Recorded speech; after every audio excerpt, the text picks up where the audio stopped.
The movie not the tough. Hey, the movie not the tough. Actor don't fall out, boss don't fall out.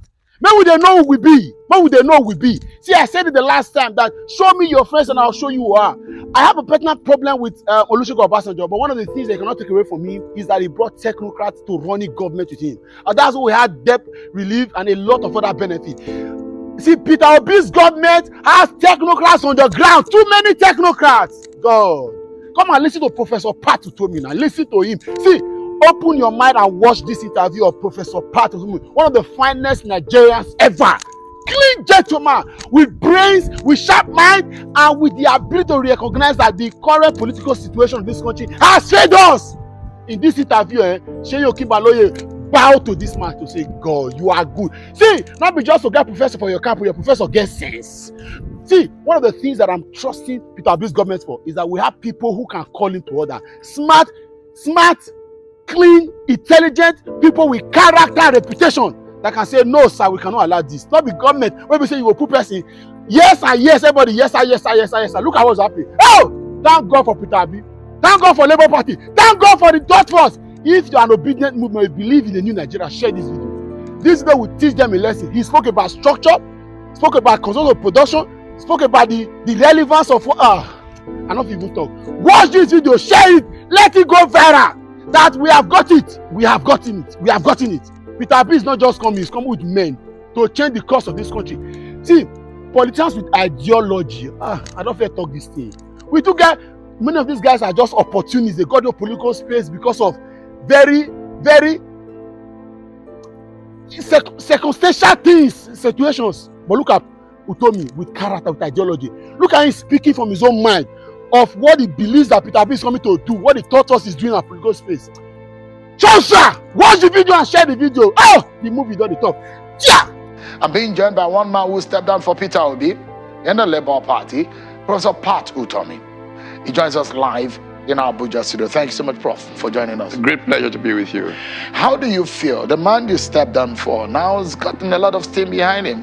Chief Adebanjo has thrown the weight of Afenifere behind him. You're thinking that you made the right choice, isn't it? I expected this to happen. It was not a wild choice.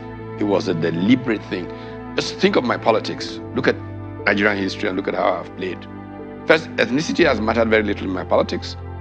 I mean, yes, I came into public view in a broad sense during the Shagari administration. But one of the things that threw me into public consciousness was the June 12 crisis. I'm not a Yoruba man, but I led the charge in many ways during that great struggle in Nigeria with the concerned professionals and all of that. It's because there's a practical sense in my politics for what's right, what's fair, and what advances the common good of all. In looking at the way political parties are structured, again, I'm a social scientist by education and by passion. Understanding in a systematic way man in society is my calling. I have been close to the founding of political parties. I was around since I was very close to Dr. Alex Ekweme. Even as concerned professionals, we had decided not to go into politics in 1998. But I was around with Dr. Ekweme at meetings, so I was there at the founding of the PDP. I was there at the founding when I saw that the PDP was not going to take Nigeria where it should go. I was there at the founding of the APC. And then I saw that that was disaster in the making. And I began to ask myself, why? What's going on? And my social scientist brain, in examining things, came to a simple conclusion. You know, in structural economics, there is a paradigm called the structure, conduct, performance paradigm. Structure, whether it's an industry or whatever, usually affects conduct, the behavior of the players within that space, their values, everything. Depending on how strong or weak the institutions are, they result in outcomes. It became clear to me that the nature of the structure of the APC and the PDP was such that it was about transactions. You give, I take, and it was all really about self. No ability to throw up leadership that sees Nigeria where it's going and works to deliver Nigeria in that direction. It's about who gets what, who shares what. That's why production fell off the shelf and got substituted with sharing. So sharing became so obsessive that many who were sharing did not realize that they were reducing their own possibilities in the sharing, because no country has grown rich from sharing, it's grown rich from production. And I can go back through history and look at the experience of Spain when the conquistadores were shipping back gold from Latin America and all of that, and people of Spain were sharing. Their neighbors who were much poorer, Netherlands, Switzerland of this world, invested in their young people to produce. In the end, Spain became a much poorer country than the Netherlands. Similarly, so the nature of the Nigeria PDP has been sharing, Ghana has been producing, Cote d'Ivoire has been producing, Rwanda has been producing. That the nature of the PDP and the APC is about sharing, and that guarantees that Nigeria will fail as a country. So some people will say that that foundation was laid. I mean, when we entered into this, it came out of military rule. It came out of military rule, but we then hardened it. Nigeria was a producing country in the 50s and 60s. What defined it? We talk about structure and conduct.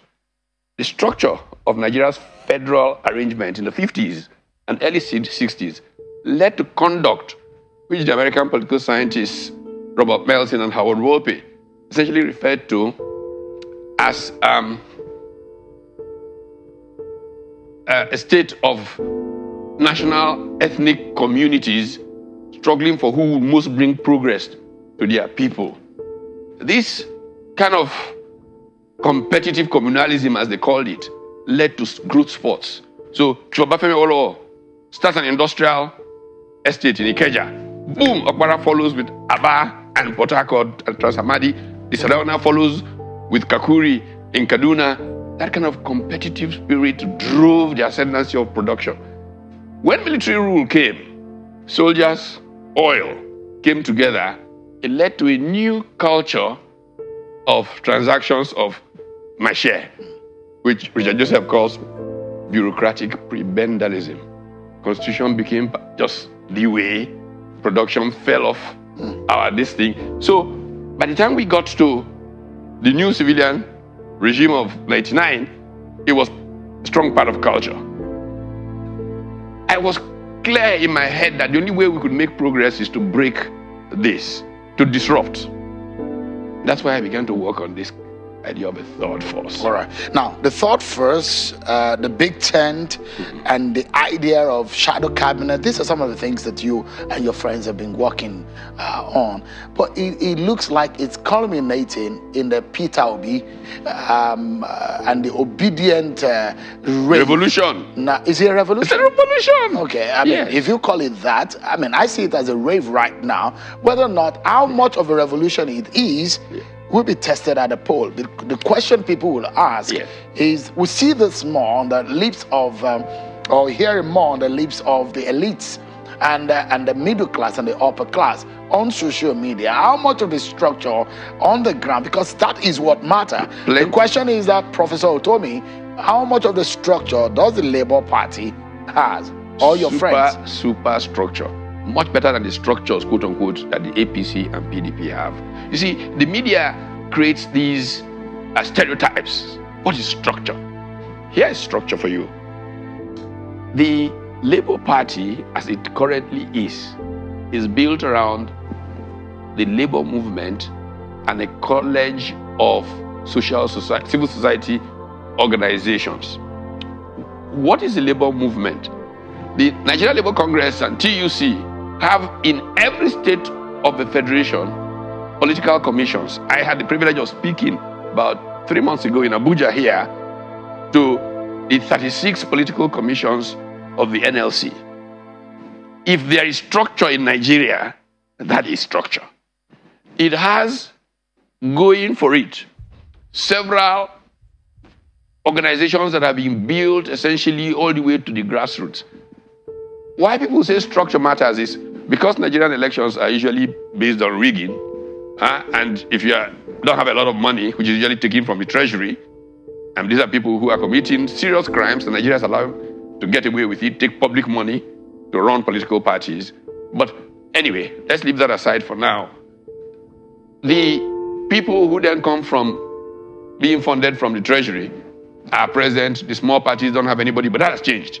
With the structure that we have, I am guaranteeing that on election day, in every polling station in this country, there'll be at least 15 people who are standing up for the third force, who are going to be supporting the Labour candidate. Let me ask now, is Labour Party still planning on merging or working with other political parties? It's working.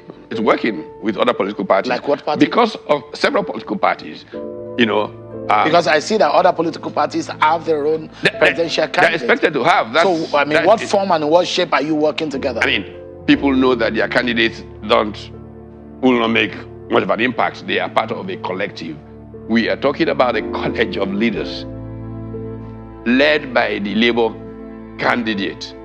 And this college of leaders will come from parties, whether they be PRP, APC, so many of them, SDP, all of those are going to work together.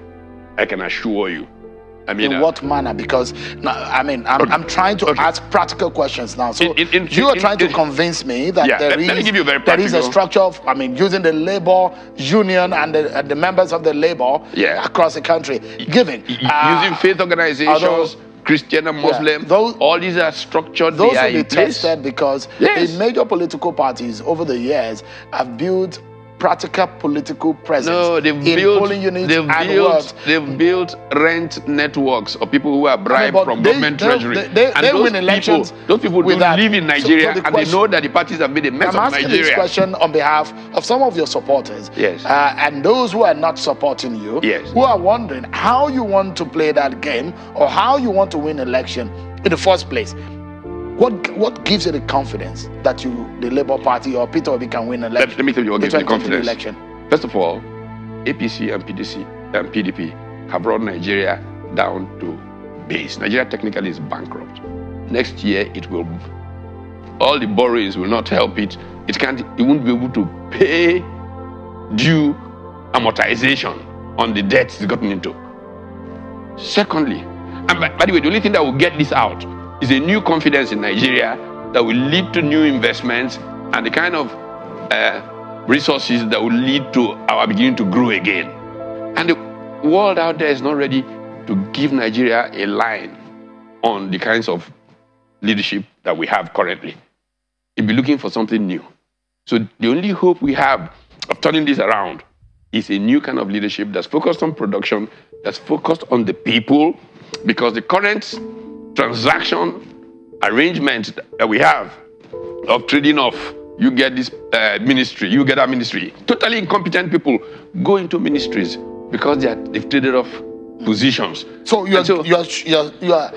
are you saying to Nigerians? What I'm saying to Nigerians, the Labour Party would defeat APC, PDP? Absolutely, because Nigerians are not stupid. They realize that Nigeria is at a dead end, that they need new thinking to be able to get out of where Nigeria is. Let me ask you this question, Prof. And I know that you're a very good friend with Bola Tinubu. All the candidates are good friends of mine. No, I know that you have a special friend in Bola Tinubu. I knew Atiku Abubakar before I knew Bola Tinubu.